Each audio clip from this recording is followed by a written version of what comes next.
Ladies and gentlemen, welcome back to the Grumpy Old Radio Hour. Your narrator tonight, Brian Scribner. Sound effects, Phil Bernhard. And all character voices by Dave Van Kirk. Ladies and gentlemen, welcome to the Seer of the Nameless. We join our party deep into their travels.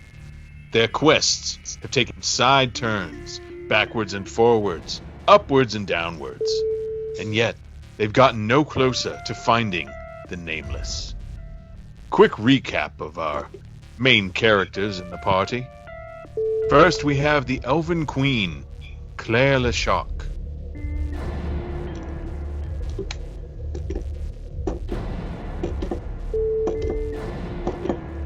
Our Centaurian Archer, Rowklop.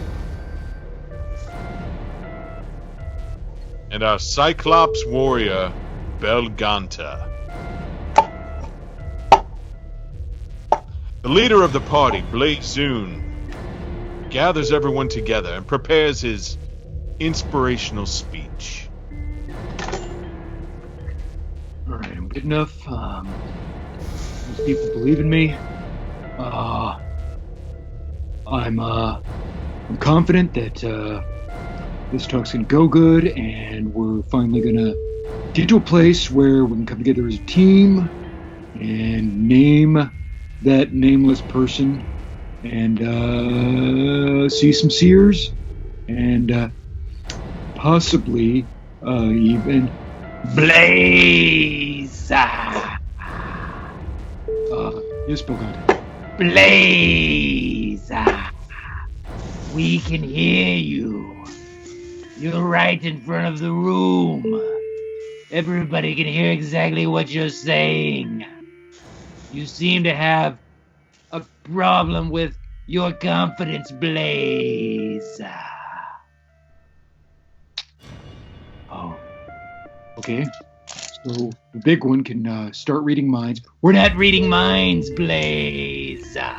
You're using your words. Hey, Blaze, Rowklop here. I just want to say that, listen, you've gotten us this far, and I feel like, in the end, we're gonna be able to name somebody. Blaze! You need to look deep inside yourself and know that you are the one who brought us all together. Remember the fires on Triplop 5. Remember the fires on Quantum 4. Remember the fires on Stardust 9. This other conversation lasted for 3 straight minutes. Remember the fires on Triplop 2.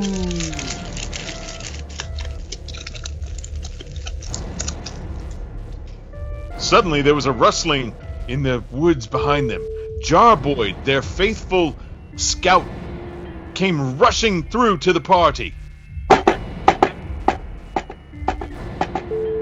Guys!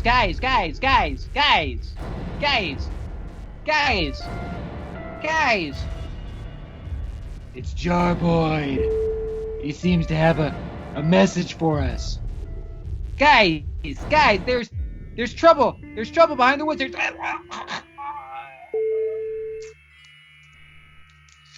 Arrows flew through the air and penetrated Jarboyd.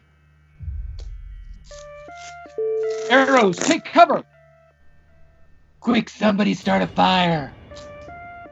More arrows flew through the air. They were crunchy arrows, and they flew and flew and flew.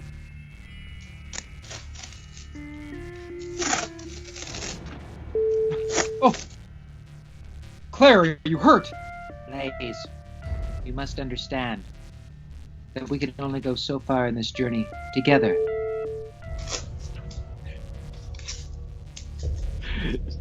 Claire's form became ethereal as her mortal body fell to the ground.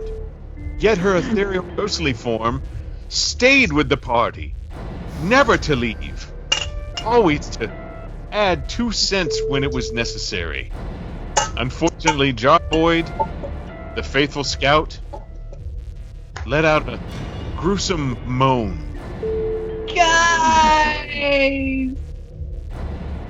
It was almost possessed. It was as if 2 voices had spoken at once. Let's hear it again. Guys! Oh, dear. No, Claire LeCharc, in her ghostly form, had some wisdom to dispense to the team. You'll have to set it on fire to release its demons. It's obviously very troubled. Jarboy wants this. Belganta jumped with joy at the thought of fire. Quick, what planet are we on? I need to remember this for later speeches. This was the Swamp of Doom in the Forest of Nowhere. Remember the fire on the Swamp of Doom in the Forest of Nowhere. Yep, Bill Gonza, we're actually here. We don't need to. We see Jarboyd on fire. We see a lot of these woods on fire. The arrows weren't coming from the woods, but you seem to have lit our only form of safety and hiding. So I guess we must venture out towards that castle with the giant skull on it.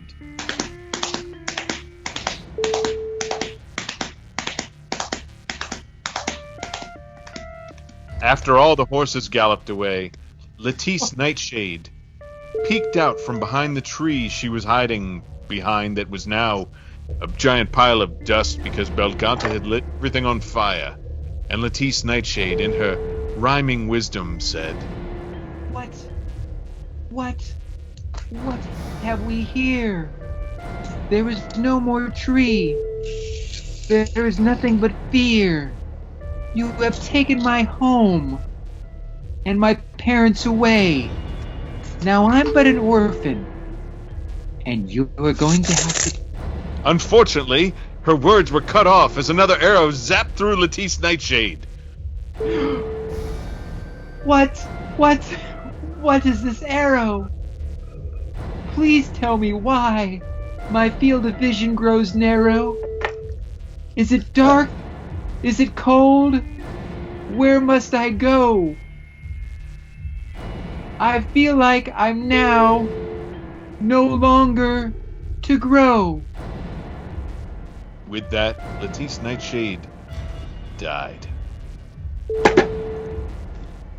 Did you catch her name by any chance? She just popped out of that tree. No, I didn't. An arrow went right through her. Good thing, too, she sounded nutty. The party moved on as they galloped along on their horses. Except for Rowklop, he was a centaur. He galloped along on himself. Hey, Blaze, so when we get to this, do you think maybe that this castle with the skulls on it, do you think they'll finally have the name we're looking for? I don't know, Rowklop? Rowklop, right? It's Rowklop. Rowklop? I don't know. Yeah, I've been on this journey with you for 29 years. I feel like you should know Listen, Rowklop. I'm thinking once we find the seer who names the nameless, maybe we give you a new name too, because your name's a little hard to remember. Rowklop on the inside was upset. It was a family name. It had been passed down from generations to generations.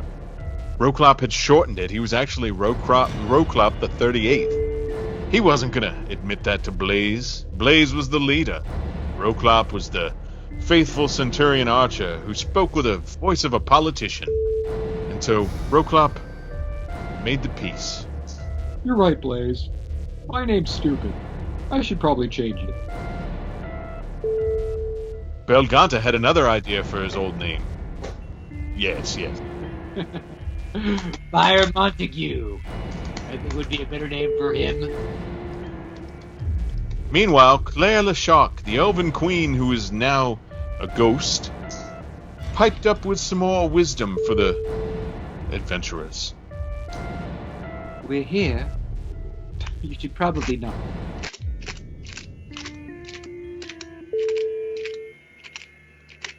Rowklop, stop eating all those carrots. There's a moat. It's a moat of carrots. Blaze, why wouldn't I eat it?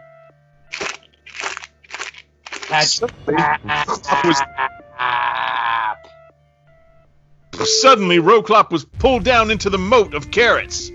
Oh no, I'll never get a new name now. I'm Rowklop the 38th.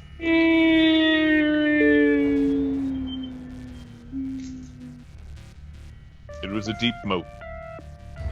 The party, Claire Lashak, Belganta, Blazoon, realized that their friend would have to eat his way out of the carrots, and they may meet up with him again eventually. But until that point, they had to enter the castle with the skulls. They came upon the door. They knocked.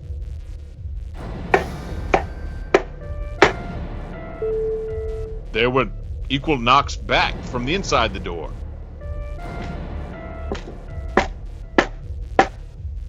I know this. This is Norse code. Vikings used to use this. Quick, Belganta. Set the door on fire. That's what they want. Way ahead of you. Belganta began rubbing sticks together in a violent manner.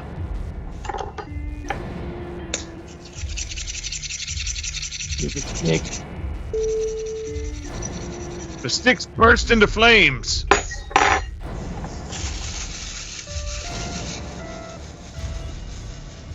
Belganta lit the door on fire. Yes. Yes. Oh God, yes. Belganta began to sing her happy fire song. Fire, fire everywhere. Fire, fire over there. Fire, fire here and now. Fire, fire, burn it down. Oh dear. It appears that the spirit of Latisse Nightshade may have bonded with this spirit in the visage of Belganta, creating one new person that was at the same time two people. One who sang fire songs, one who rhymed. Inside that mind, there was a conversation that took place between Latisse Nightshade's spirit and Belganta's consciousness. Why are you in my consciousness? I am in your consciousness, but don't forget the terrible mess you made of my homeland. And now you must always understand that we are bonded together forever, and there's never, ever, ever apart we shall be. This conversation went on for 23 minutes. We'll skip past most of it, but finally a peace was formed between the two, with the final words together. And rainbow hearts build a bridge. The end. Oddly enough, the rest of the party stood there and watched as this invisible conversation and inaudible conversation took place inside Belganta's brain. Blaze, while that was going on, was building itself up over in the corner of the entryway to the castle. I think we finally found it. I think the seer of the nameless lives here, and I think I'm good enough for this to really bring us together, all those who have lived and survived this great journey, and maybe, just maybe, I'll not think about sticking a laser gun in my mouth tonight. Suddenly, from around the corner, a squeaky door opened. And someone dropped a glass. The party looked over. And Claire Lashak, the Elven Queen Ghost, stated, This is the seer of the nameless, who also has a name. And his name is a barred flag. Evard Flag let out a big booming laugh. Yes. But there was even more booming.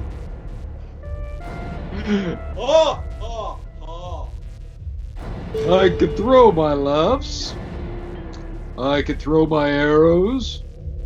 I can even throw my fire. Burn, Belganta! A fear rose up inside Belganta's eyes, but at the same time, an excitement rose up in her spirit. Oddly enough, this is exactly how I wanted it to happen. Belganta crumbled into a pile of ash and dust. Fortunately, Latisse Nightshade's spirit suddenly burst from Belganta and jumped into Claire LeSharc's ghostly form. Inside that brain, there was another conversation that went on between Claire LeSharc, the elven ghost queen, and Latisse Nightshade, the ghostly rhymer. Latisse, has anybody ever told you that we sound an awful lot alike? It's true, it's true. We do. This conversation went on for 13 and a half hours. Meanwhile, everyone else just stood and watched as Latisse and Claire had this odd back and forth in almost the exact same voice. Well, Blaze, it seems you finally found me. Evard, I just never thought I would find my own brother. Ta-da-da. The one who continuously put me down as a kid and told me I'd never be good enough and I'd never amount to anything and that I should probably just go ahead and jump off the screaming hills or stab myself in the eye with the blades of truth or drink from the bucket of night food.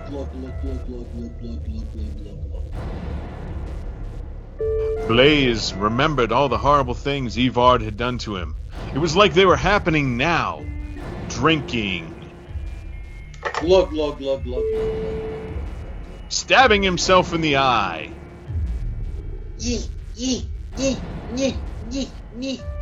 Crying and biting his thumb.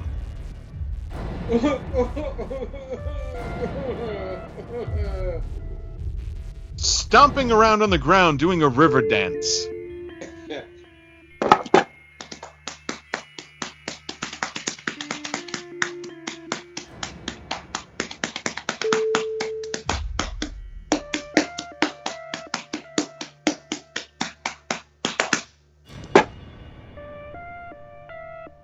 Back to the present. I didn't realize you were such a wuss, Blaze.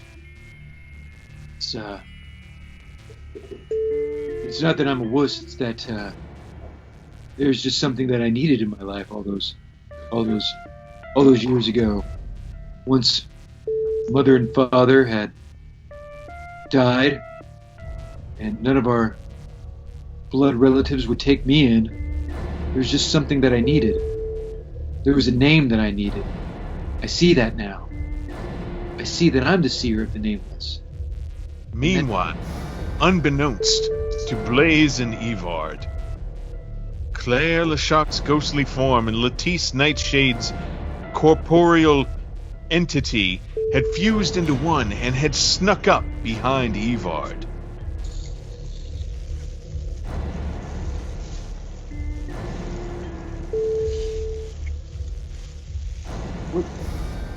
Was somebody cooking something?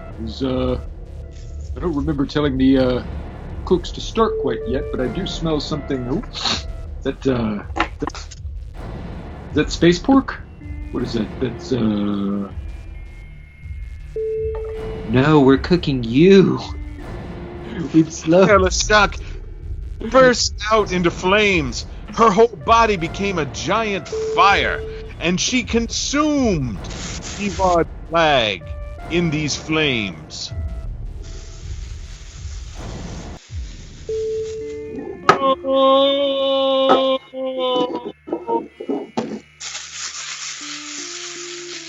The Star Wars!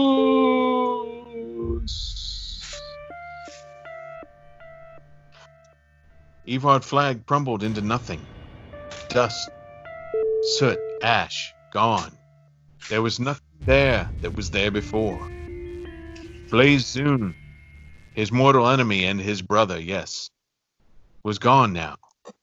What was Blaze to do? It's didn't turn out exactly the way I thought it would. I thought maybe I'd prove something to myself, but in the end, I'm actually feeling pretty empty. Suddenly, from below, underneath, there was a rumbling. Yeah! There was a rumbling and a rumbling and a rumbling. The earth was quaking.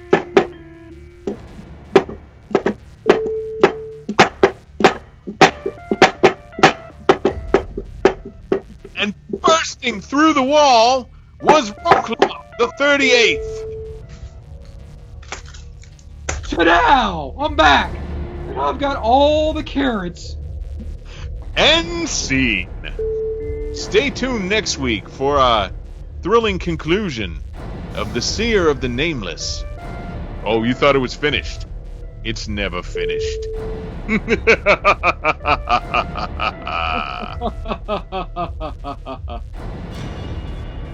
I thought we'd all start at an evil laugh there. Classic Blaze.